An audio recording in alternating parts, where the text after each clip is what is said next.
Welcome to another edition of Bike Life, which is a show full of, well, three-letter acronyms this week. Yes, BSB. So we were at Knockhill, a very wet Knockhill, and in fact it was so wet we didn't quite manage to film as much as we'd hoped. But to make up for it, we brought John KIRKHAM down, and we've had a very good look at Snetterton, the new circuit, and I think, Paul, you're going to be talking a little bit about that. Yes, so this week, rather than doing a team profile as we usually do, we caught up with the organisers of British Superbikes, Motorsport Vision, who invited us along to the brand new circuit at Snetterton, the 300 circuit, and Suzuki were kind enough to lend us a brand new GSX-R 750, and we got some fast laps in. And from MSV to CVT. So come on, the latest news. I've done my CVT. And we're going to get to see it, aren't we? We are. Lucky you. Now, the man that I have to thank for this CVT is, well, my instructor behind you, who we'll introduce to in a moment, but of course, Martin from Kawasaki. Thank you so much for organising today. Now, let's run through the basics. What can I expect on my CVT? Well, starting with the bike itself first, this is a D-Tracker 125, which for a lot of people is an absolutely ideal bike to start training on. It's got a 12 horsepower engine. It's got all the same controls as a larger bike, hydraulic disc brakes, 5 gears, digital instrument panels. The tyres, as standard, are really quite high grip tyres and sticky. You've got these nice wide handlebars that give you good leverage. So it's the same as a much larger bike, but less intimidating and much easier to do your CVT on. So as a platform to start on, fantastic for a learner.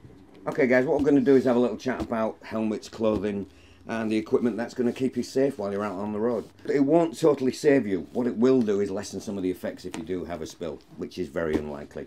The only legal requirement for motorcycling is a helmet, and it must be securely fastened. Can't emphasise that enough. If you do not fasten a helmet up, pointless having the thing on. You also get an E-mark inside the helmet. As long as it's got that E-mark on it, it's been safety checked and it is safe to use out on the road. Visors, they also have an E-mark on them. If they've not got an E-mark on them, they're not legal to use out on the road. These are stringently tested to make sure that any stone chips or anything flying up from the road is not going to shatter the visor. Keep your helmet in good condition. You only get one head, so you might as well protect it the best you can. What's the first thing you do if you trip or fall? Pull your hands out to protect yourself, don't you? These things have got extra padding across the palms of the hands, across the knuckles. They're going to offer you protection. Like I say, not totally save you, but they should lessen some of the effects. Leathers. People wear leathers on motorcycles. It's not to frighten the kids or the grannies or anything like that. It's because it's got good abrasive qualities on there. So if you go sliding down the road, this stuff takes a long time to wear out. Whereas your average pair of jeans or your skin, that wears out very, very quickly. But these, they've got double stitching on them. They've got armour built into the places that are going to offer you protection across the hips, across the knees, shins, things like that. It's going to stay together. Whereas the average pair of jeans and things like that won't. You get a lot of guys riding around in trainers and things like that. I mean, a pair of shoes you can come home on a night time and just kick them off.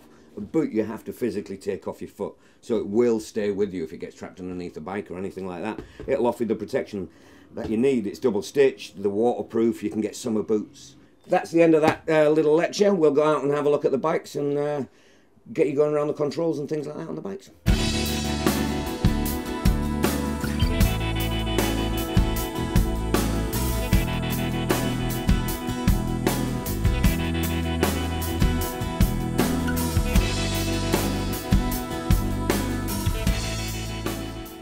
Guys, we're going to talk about road positioning first. Where we're actually going to ride when we get out on the road. What we've tried to use is a system called LAD. Look, assess and decide on the approach to the roundabout.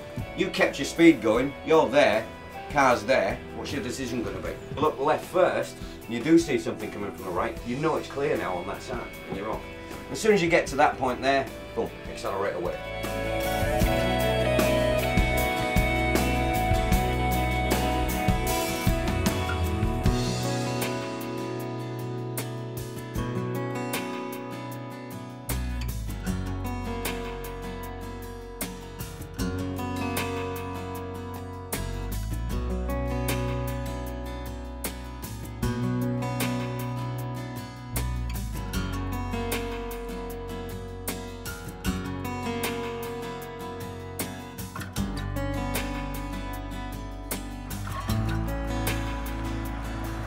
sometimes people like me who've been riding for, you know, many years, you take it for granted. First of all, you take it for granted that any motorcyclist that comes the other way will just give you a nod or an acknowledgement. Also, small things like if I ever stop my motorbike at the side of the road because I want to see where I'm going, I want to look at a map or something, the first thing that happens is another motorcyclist will stop and say, have you broken down? Have you got trouble? That sort of thing actually pulls through, and it's the sort of thing that draws people into motorcycling. People who are new to bikes, they're genuinely surprised by it. People like me, I kind of take it for granted, so I have to kind of relearn that sometimes.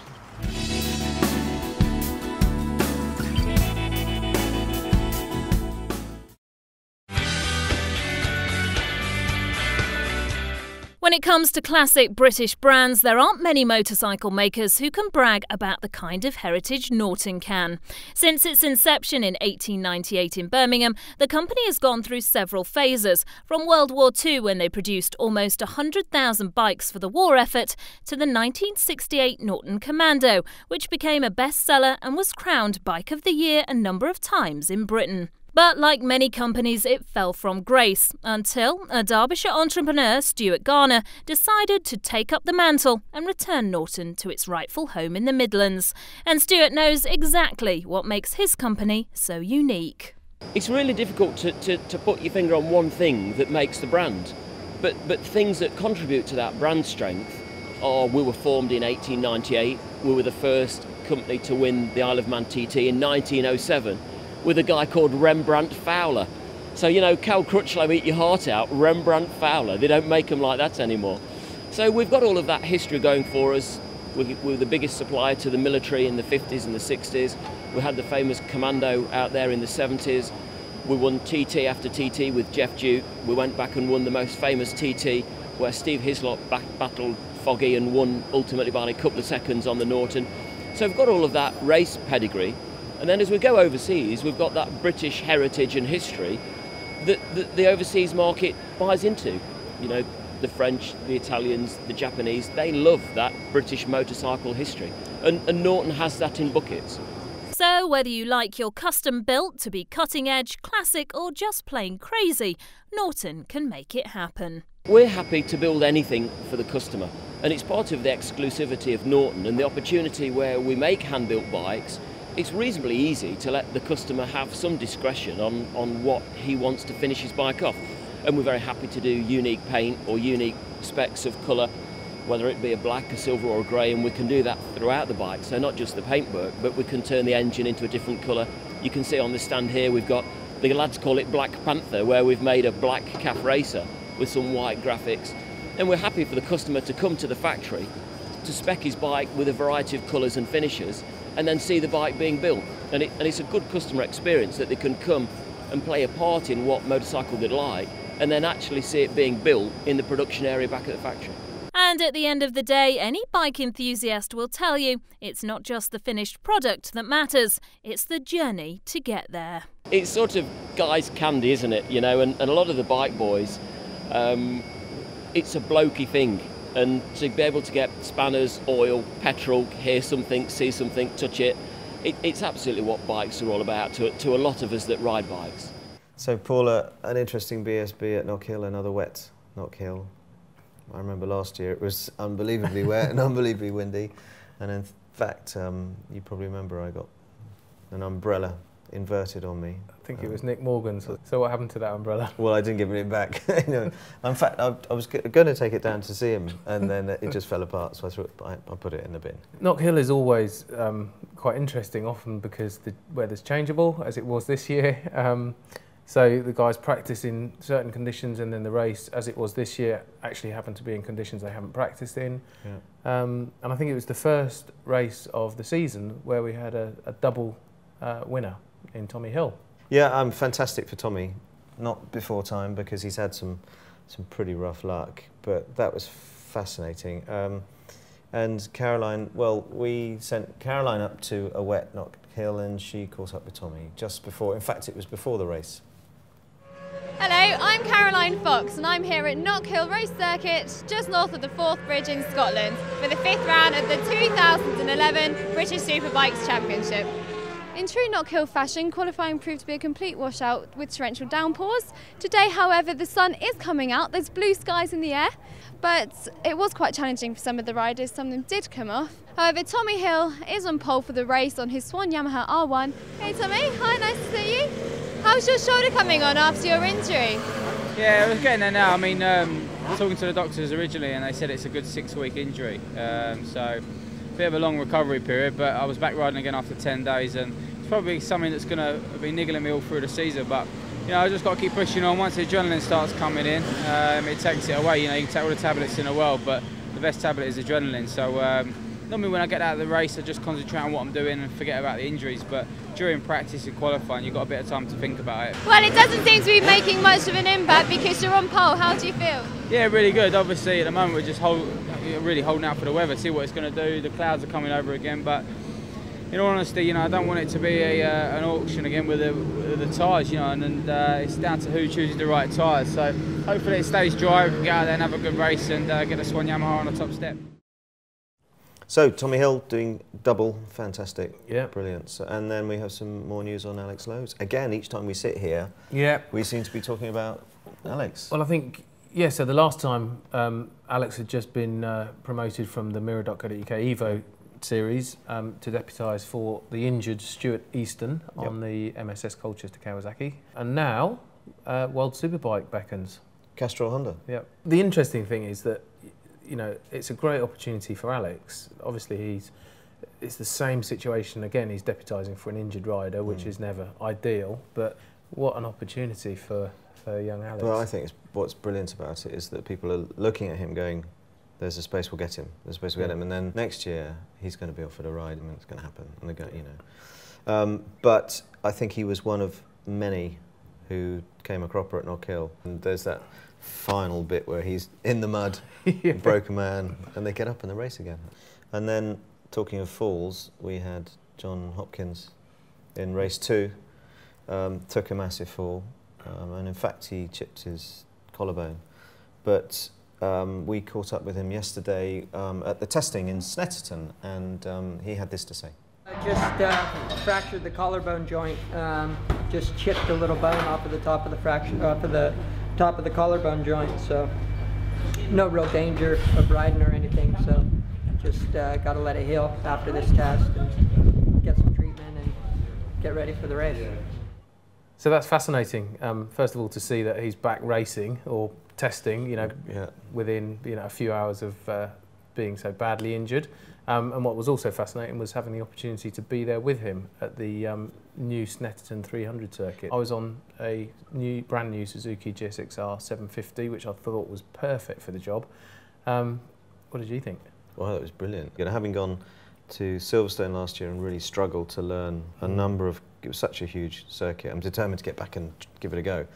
But after one session out there, I actually felt that I knew my way around it, and the infield is magic. I mean, it just gets better and better, and you feel it. You're progressing quite quickly on that circuit, and it's got everything that you want. You know, that the back straight. I mean, we both topped 160 on the back straight, which I didn't think I'd get anywhere near at the start of the day, and really flows nicely. Yeah, it's interesting. So as you mentioned, John KIRKHAM. So I spoke to John, he took us around the circuit and pointed out a few things that we've got to look forward to for the next round BSB at Snetterton.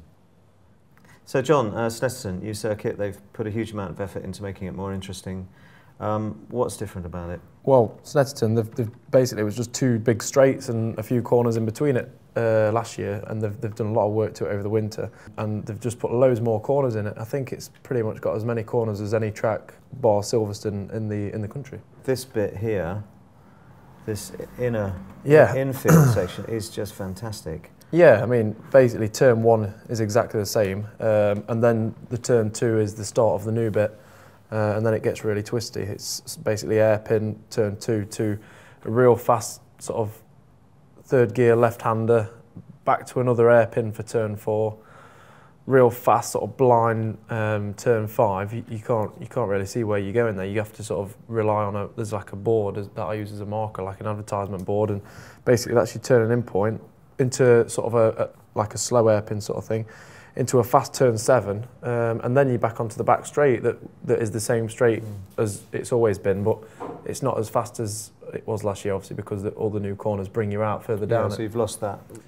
Speed. You're sort of 300 yards further down than when you used to enter it. Turn 10, which is the bomb hole, it's the same, but after that, they've put a lot more of a curve into Kirkham. I think that's Kirkham curve, which is turn 11, and they've altered turn 12, so it's more of a straightforward, just 90 degrees sort of first gear kink, whereas before it was an awkward chicane.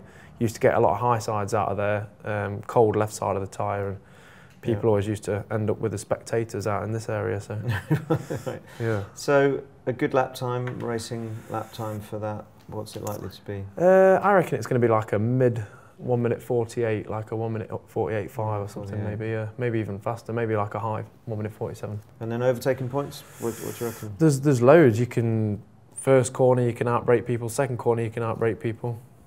You could probably nip underneath there. Pretty much every corner there's going to be an overtaking manoeuvre. Possibly not round this part of the track, probably not on the old part of the track, 9, 10. Any part of this. So all the new bit is all going to be overtaking points, Brilliant. And there's a lot of like spectator banking around here, and because it's really flat and it's all quite close proximity, the spectators are going to see the whole lot. Back of the pits and everything. Yeah. Great. All right, well that's brilliant. Look forward to the weekend, next weekend. Yeah, definitely, we'll go and see what we can do. Yeah, of course, carnage.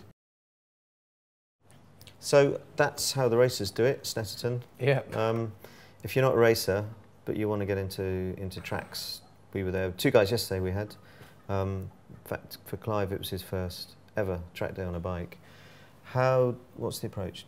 Well, track days can be quite intimidating when you first start, but MSV have got a full program of instructor packages so that anybody can kind of get started, and they go all the way up actually to being able to get your ACU license. Right. And I caught up with Steve Dell, one of the instructors at the Snetterton 300 circuit, and he talked us through it. So we're here down at the Snetterton 300 circuit with Steve Dell, who's an instructor. Steve, talk us through the new track. What are the main changes from before?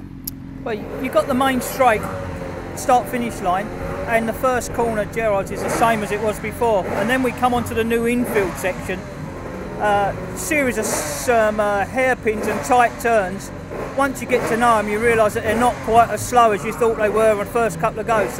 You can carry some really good corner speed through.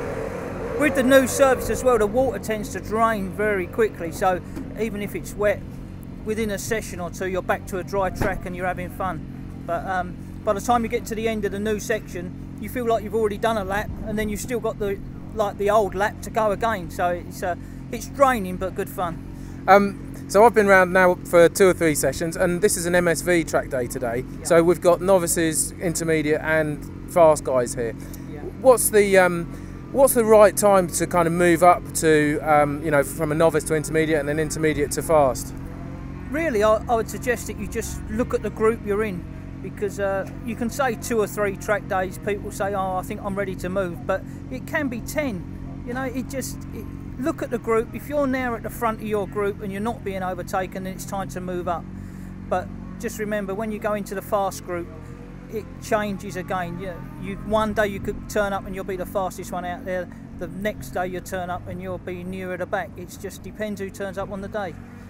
And I thought that, the old Snetterton circuit had a real reputation for being a power sapping track. So I'm here on a Suzuki GSX-R 750, but it feels like it's about the right sort of bike for the circuit actually. I didn't really feel like I needed any more power, or is that just because I'm a bit slow? No, not at all. It's the 750, same bike that I ride. It's a fantastic bike round here. The 2 straights have now changed, whereas the back straight used to be the longest straight. Now the front straight is the longest, and you won't feel a bike like a 750 topping out on either straight. So in that respect, you've got enough power there. 140 brake horses, plenty of power around here. And you were just mentioning earlier that you've actually got today some people taking their ACU test. Can you talk us through what that is? How do you get that? Yeah, sure. I mean, most MSV instructors are ACU trained, so we're called ACU coaches, so we can actually assess your riding to say whether you are up to the standard to accept a ACU race licence. and we can also take you through the classroom session that you used to only be able to take in Derby at ACU headquarters.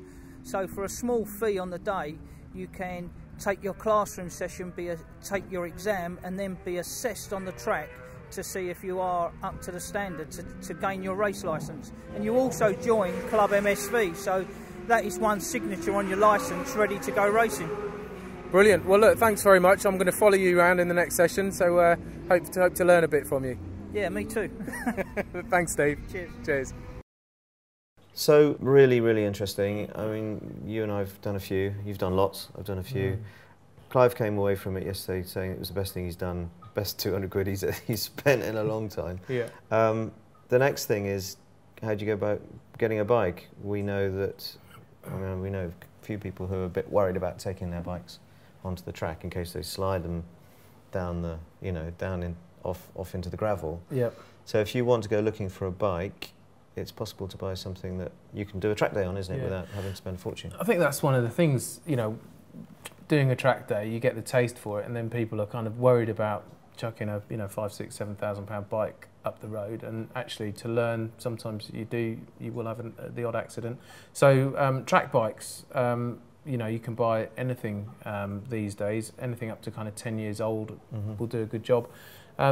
eBay, I always find Bike Trader is a good place to have a look, and I think you had a little look earlier, I did. didn't I was curious actually, because, and it's directly linked to novice being enthusiastic. I've been getting emails from Clive going, what do you think of that? What do you think of that? What do you think of that? And I think the normal thing is, yeah, you jump onto Bike Trader and have a look. So I went on and found some GSXR 750s because you were on one, he was on one. He thought it was the bike that was great, and it's amazing that you can find here. I'm on Bike Trader here, and I've got a 10-year-old GSXR 750 with less than 20,000 miles on the clock. It looks in great condition. What do you reckon? Would that make is that the right type of thing? I mean, what's that? £1,500–1,600. Brilliant machine. You know, 10 years ago, that bike was absolutely cutting edge, and it's still a really capable bike. Certainly better than most average riders, and plenty good enough to do a first few track days on. So what might you have to do if you bought a bike like that? Shocks, maybe resealing them, getting them, you know, what would be the normal thing? Obviously tyres are important. Yeah, to be honest, I wouldn't think you'd need to do a lot to that. Tyres are obviously really important, so getting some decent rubber is money really well spent. But with a bike like this one here on Bike Trader, 16,000 miles, the shock isn't going to have done much work. The suspension, the engine will still be really strong. I think keep it kind of reasonably standard. You have to keep the noise levels at some of these track days have to be at 105 decibels, I think it was yesterday. It was, but other than that, just get on and ride it and learn the craft actually. So it's more about learning, and I think for me that's where the instructors come in, because they can teach you the lines, they can show you the braking points, they'll lay out cones for the turning in and the apex points, and the guys yesterday, well, as you know, were, I thought, really spot on actually. Yeah, no, absolutely. It's just a brilliant day, wasn't it? And it's great to, you know, just to see novices start and then get so bitten by it, and now emails when's the next one, and it's just great. It's really great. And it goes all the way up, you know, we were saying yesterday, such a continuum of skill. You know, I thought I was doing okay, and then Kirkham and Hopper came tearing past, and it makes you realise that there's still a long way to go, and actually that's a great part of the challenge, isn't it? It is. But back on the theme of what do you do to a bike to get it road ready or track ready, I think you've got an update on the Bimotor. Oh yes, yeah. So I caught back up with Mick Watling and his Bimotor SB3 back to Essex. It was a bit rainy this time, but we managed to squirrel away in the garage, and he gave me an update on the project. So we're back in Mick's garage to have another look at the Bimotor. What have you been up to, Mick? Swing arm's been positioned back in, the suspension unit, all everything buffed up as it goes on, and the linkage is all together. And I'm stuck now for wheels. The wheels are away being refinished, and I can't really progress without those. The suspension strut anchors at the top on an aluminium, a great rocker, like a rocker, and I've subsequently realised it's ride height adjustment. It obviously lifts the bike up and down as you adjust the front fixing rod. But I've left it as it was. I haven't touched it. Right. And then you've got all the electrics back in? Yeah, everything works. We've probably got lights. Yeah, we got lights. Everything. Just awaiting wheels. Wheels and exhaust system, and I can take it up the road. And what's your first trip going to be? Have you got that planned? Well, not really. I might take it over to the local bike meet at Bentley Green one Wednesday evening, but we shall see. Needs good weather for that. Yeah, and you can hear that's not good weather today. Not today.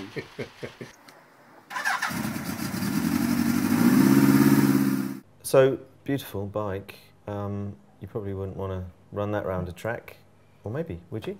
Well, I think he's keen to use it, which Right. is, I always love to see that, rather than people who just restore bikes and then kind of leave them. And it's the kind of thing that you'd see at, I think, what's coming up? The Festival of 1,000 Bikes. Mallory Park. Yeah. When is that? 8th, 9th, that weekend, July. Right. I'm not exactly sure of the date, but I think it's the 9th of July, that weekend. Yeah. We're going, I know that, because we're supposed to be doing some stuff on that, just so you know, so keep it clear. Okay. Well, yeah, so that's exactly the kind of place where you see rare bikes like that. And talking of tracks, I know you went up to Silverstone for the GP. How was that? Yeah, it did, brilliant. Paul Denning and the Rizzler Suzuki guys took us along, which was really great, so thanks to those guys.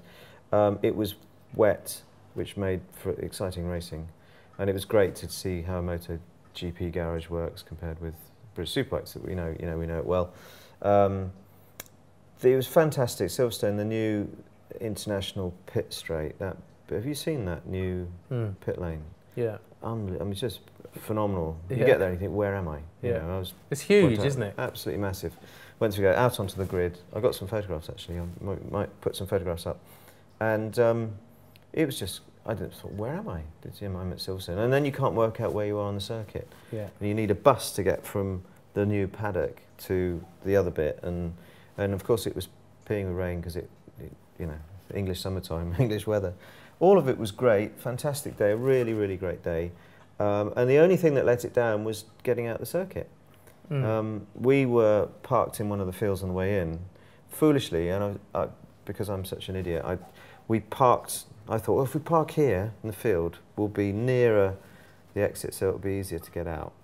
Even though we had a parking pass that put us right into the middle of you know, P1 and P2 or something. It was right, you know, all the way through the dual carriageways into the middle of the venue.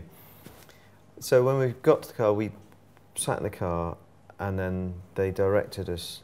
It took about an hour and a half to get from where we were to one field gate, and then there were 2 columns of cars coming into that field, and then we got filtered into some woods, and we were about an hour, at least an hour, going through these woods. And we were checking on our phones to go, right, we're here, there's the A43, and there's a little path there. So what we're going to do now is we're going to just turn right and we're going to go on there. It's going to be easy. But in fact, it wasn't like that at all. So we watched it, and then the road went round like them. You know, you've been there for 2 hours, 2.5 hours, and all the way around. And eventually, 3 hours, we got onto the A43. So we're almost at the end of this week's show, but we couldn't go without talking a little bit about the National Ride to Work Day, which has just gone. It was on Monday the 20th of June. So Soph, how was it for you? A little bit nerve-wracking, but all very, very good. And in fact, we managed to sneak in my mode of transportation behind James. And you've had a go on it, actually, haven't you? I did, yeah, I did actually. I pinched it for my own ride to work in this morning. I had a go this morning. And what I really liked about it is, because I had a Vespa until quite recently, but it was like Joel's, it was an automatic, you know, twist and go, 250, pretty quick, very practical. But by the time I'd got quarter of the way in, I was loving the fact that you're changing gear. You know, it's that manual thing. And this is exactly as it was the original Vespa, isn't it? Yeah. So foot brake, gears on the left-hand lever. Poppy engine, you know, 2-stroke. Gears on the left hand, just a huge amount of fun. And it's light, so it flips all over the place. It's great fun. So good fun. Forget jumpsuits, maxi dresses, or even 80s chic. There's a brand new comeback in town, and it's got more style than all of them put together. I am, of course, talking about the Vespa PX.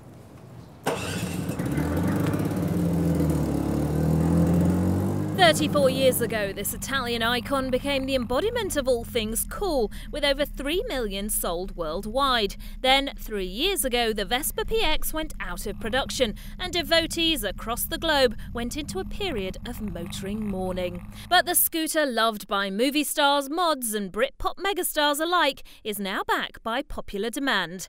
With a few little tweaks, of course. This one meets even the most severe emissions standards, has an updated engine, a more comfortable saddle and an updated grille, while still retaining the classic minimalist design and, of course, the 4-gear transmission via controls on the handlebars that are a must for any Vespa enthusiast.